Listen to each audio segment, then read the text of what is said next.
Hello, everyone. This is Rebel Lee coming to you again with the Ridge Raiders podcast. We're in season 2. This will be episode 2. What is the title and year and that it was and month and day? You want to take a breath in between there? Yeah, no, I'm good to go. Season 2, episode 2, Gold Fever, September 28th, 1979. Okay, so 1979. How old would you have been at that point? I would have been 4. Yep, I'm 3. Okay. Did you ever have any of the Dukes of Hazzard toys growing up? I had the Matchbox cars, I remember. I had several of them. Did you just have the general, or did you have like the Jesse's truck and the Cooters and like Boss Hog Caddy and the sheriff car like they all brought out? I think even Daisy's Jeep. I never had any of them but the General Lee. That was me too. I had 2. I don't know where I got one, but then later on I got one on a birthday cake. But that was about the only ones I had as a child, but collected a lot as an adult. I had a knockoff General Lee that is actually on my desk here that you see in the video all the time, but that's about it. So back to the show. What'd you think about it? It was, so far it was a good show. Not the best one so far, but it's pretty good.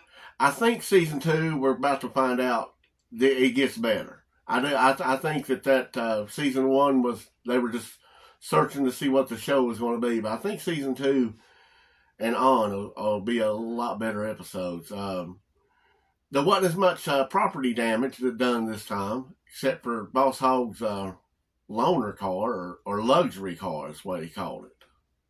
Well, no, they destroyed all the tires and shot up Daisy's car. But that wasn't Bo and Luke that time. Tires and. But that wasn't the Hellions of Hazzard that time. That was the bad guys. Well, it's still property damage. Yeah, but it's not the. Glass they destroyed in the air. I'm talking about our heroes. They actually learned how to drive and not hurt anything this time. They didn't go through nobody's barn. They didn't tear up some fence and let the cows out. They did great. They kept it between the ditches, as Cooter told them to. But, so tell us the synopsis of this. What was the whole show about? Pretty much con artists come to Hazzard to try to get a bank to pay out money on fake gold. Now, why do you think that they chose, of all places, Hazzard County? I mean, like, does Boss have a reputation, like, worldwide? Because these guys came all the way from Texas. That he had, so much money in his bank. Why did they use that one to scam anybody? Because that's what the Raiders wrote. Oh, come on now. We're talking about, like, but I'm talking about, like, why would you think that? Why would anybody do that right there? It didn't make sense. I'm pretty sure they probably hit all the small counties and did this up and down wherever the Hazzard actually is. Yeah, well, it's in Georgia, so they came from Texas all the way to close to Atlanta. I'd say they probably was hitting places up and down all that area. But you know who really got robbed in this show? Enlighten me.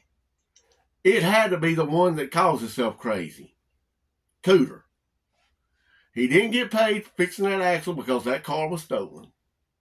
He did a tow job that I'm sure he didn't get paid for. And he didn't get paid to tow the General if he had to do that one. He could have made a little bit of money off of Boss, Enos, and Roscoe if they'd have just walked over and asked him to change that flat that they were having such a hard time with. So he lost out money there too. So Cooter was... Sitting there pulling So Cooter was the worst, got the worst end of this deal this whole time. And he also got scared to death 2 times when they jumped down from the loft. But, I used to, in my little small town back home, I would always, when we went into town, I would always look up, seeing if I see anybody running across the buildings because of this show. Now. Yeah, no one ever looks up. No, not in Hazard. But, do you know how you start a business in Hazard? The first thing you need is an RV.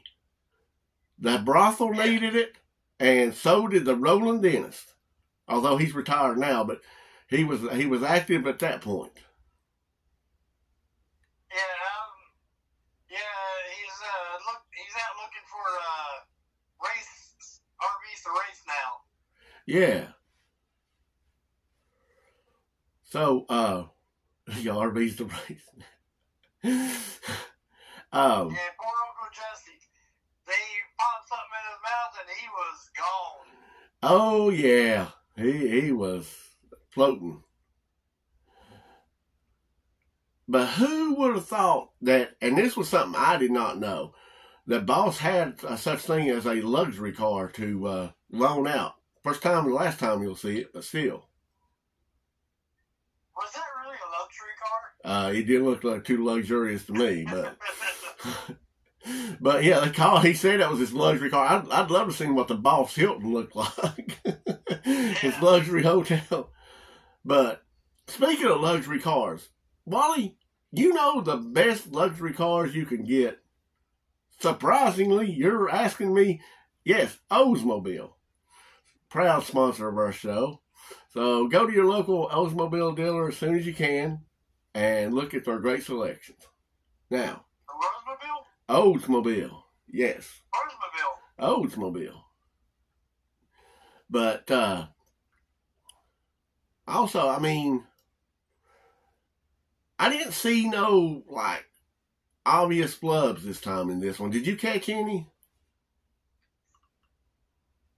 There was one thing that kept catching my eye that I couldn't quite make out. When Roscoe was up there, eased up to the Duke farm and got out and was over behind, I think it was Jesse's truck or his car or whatever. And you had the General Lee behind it. And right beside it, it looked like another General Lee, but I couldn't quite tell.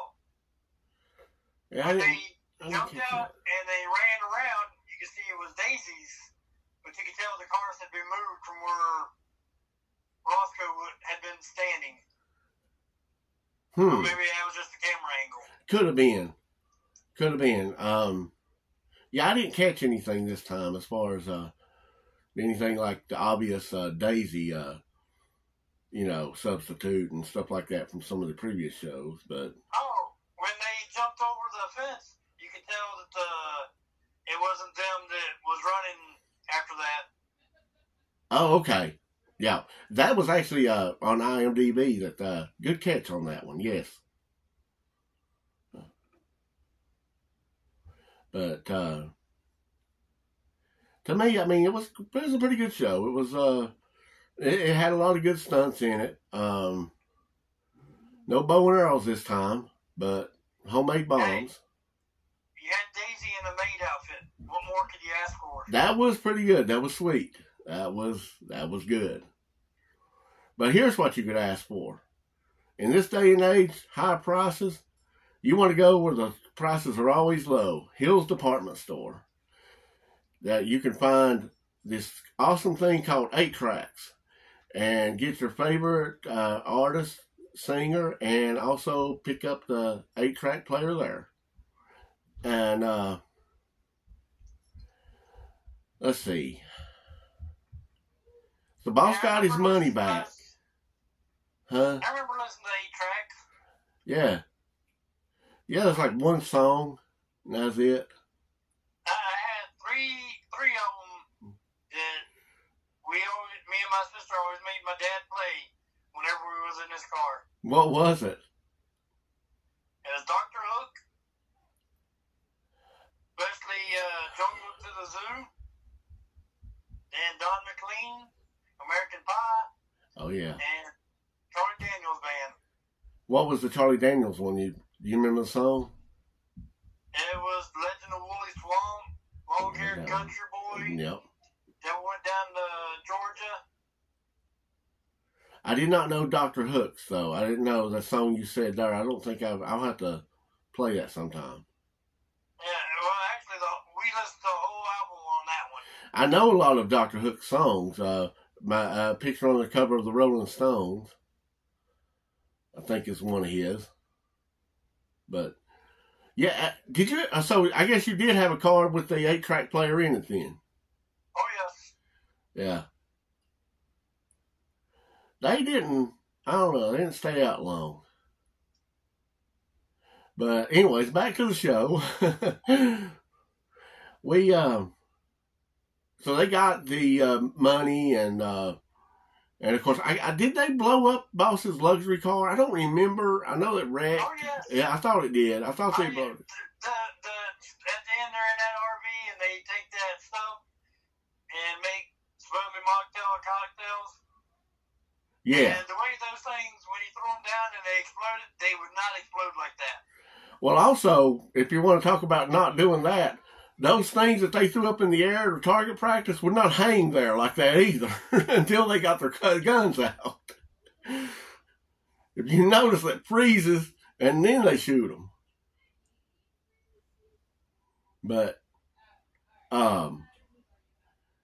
I thought that was cool with the dentist. I liked it, having him in it and him being the hero kind of guy that saved the day. Now, here's a good question for you. Okay. What was the boss's name What? in this episode? His name? Jefferson Davis Hogg. No, not the boss. The boss for the guys that come into town. I know his last name started with an H, but Boss couldn't remember it either, so give me a break, okay? He couldn't remember his name either, so give me a break. He liked the money, he just didn't know who the heck he was dealing with. Yeah, paid him $25,000 for one night in the bank. Yeah. And that was extremely excessive, especially back in that time. Well, you would have thought that Boss, a con artist would know a con artist. Boss should have known he was being taken in some way with that. I guess he was just gold fever. He was the one with the gold fever. Jesse had the fever because he had a abscessed tooth. But how'd you like when he was trying to get Boss to sign that paper? Oh yeah. My word is good. My word is good. Because he took it and ate the paper. Yeah, it was copies. I got copies of it.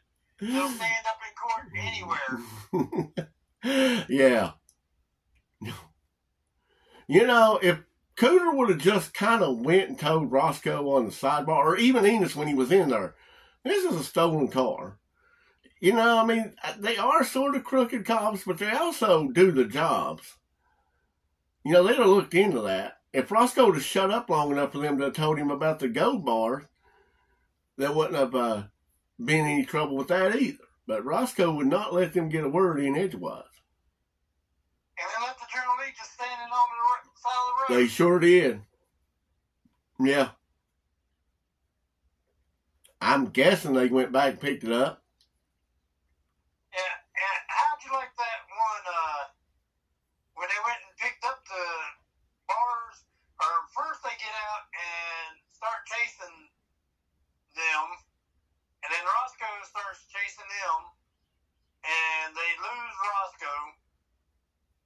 And everything, but yet they still know exactly where to go to pick up those guys' trail to watch them burying those gold bars. Yeah. Sure did.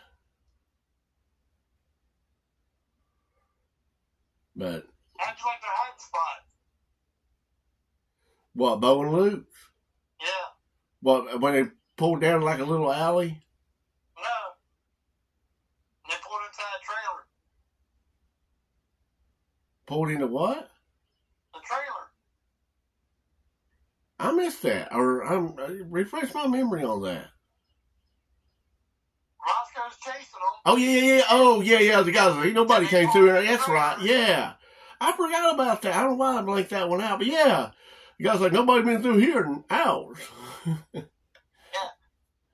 they're pulling up right behind them. There's no way in heck they wouldn't have been able to see a car in there. Not only that, they didn't wait for Roscoe to even get out of view. They pulled back out as soon as he was like an inch away from him. If he looked in his rear view mirror, he would have saw him. Yeah. And as loud as that engine would have been, he would have heard it. Yeah. Unless he was jamming to some 8-tracks. That's the only way. And you can pick those up at Hills. But anyways, I did like now they did something you're going to see them use a lot in this episode. It's a prop you're going to see them do in this series for a long time. The pocket knife. That will come into play in so many situations. And I think it's the first time I've seen them pull the pocket knife out and use it for like scraping the bar of gold. But yeah, I remember just about every episode later on that was in play. But yeah. How'd you like that? They took the time to show that those 3 guys from Texas throwing stuff up in the air and shooting it. Yeah. Showing how good of a shot they are. Yeah. And then when they said they're aiming at Bo and Luke in the window. Right. They missed. Yeah. Yeah.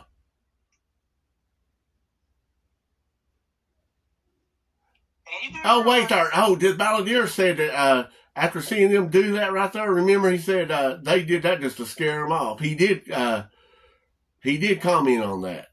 He commented he did that on purpose. Yeah, he did that on purpose. But you do realize that if the Dukes actually did steal all the stuff that they keep getting accused of stealing, they wouldn't be living on that farm. No, they wouldn't. And this was like they was trying to commit. They was trying to say they committed a crime before the crime was committed. Yeah. On this one. Tried to arrest them with no ground. Yeah, that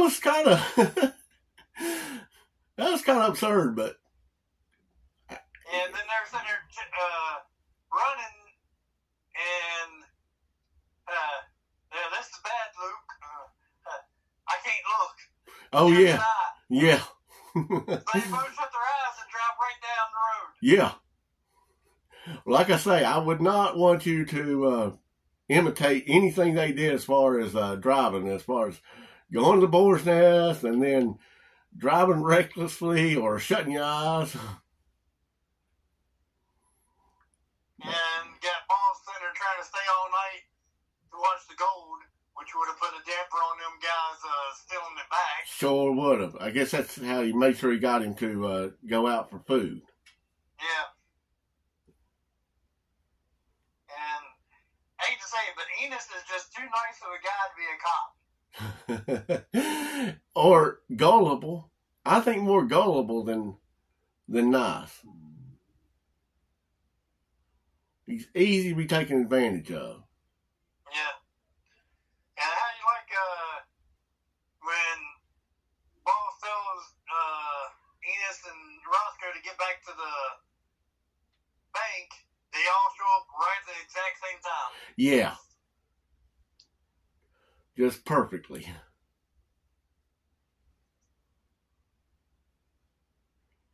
But I kind of like this episode. I think it's getting a little better. I think it's getting me in the feels of my old as a child. So I starting to remember parts of it, but I can't believe I blanked out the pulling up in the truck. They did it before Knight Rider, guys. Yeah, so. Yeah, that's what I thought of when I saw it. Yeah, it's just a ripoff. But what's our next episode going to be? The Rusties or Rustlers? The Rustlers. The Rustlers. That's it. The Rustlers. That should be an interesting episode too. I'm guessing there's some horses involved. But you got anything else to add, Wally? Nope, that's all notes I got. Well, thank you for spending another day with me and talking about a childhood favorite of mine. And I guess that's all I have to now. And from the Ridge Raiders, we say keep it between the ditches and yee-haw!